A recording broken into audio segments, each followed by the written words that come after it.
Amici di Bullomazzo, buongiorno a tutti, sono Mirella, vi ricordate di me? Sono una volontaria, vengo spesso da voi a trovarvi in casa di riposo, anche se adesso è un po' di tempo che purtroppo manco perché come sapete non si può assolutamente venire.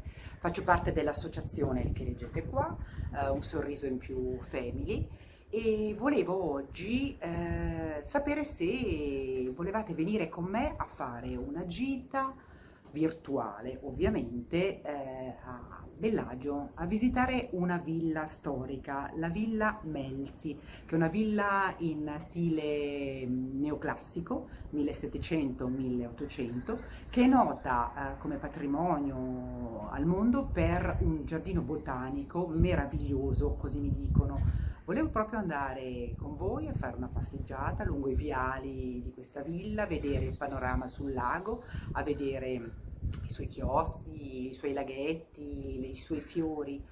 Cercherò di fare un filmato, anche se preannuncio che io non sono assolutamente in grado, non so come verranno, però io ci provo. Venite con me, ci vediamo dopo.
Amici di Lomazzo, ciao, sono tornata da Bellagio, è stata una gita veramente molto piacevole, avete visto che immagini, un parco meraviglioso, come mi avevano detto, il giardino è stupendo, piante meravigliose e poi un panorama sul lago impagabile.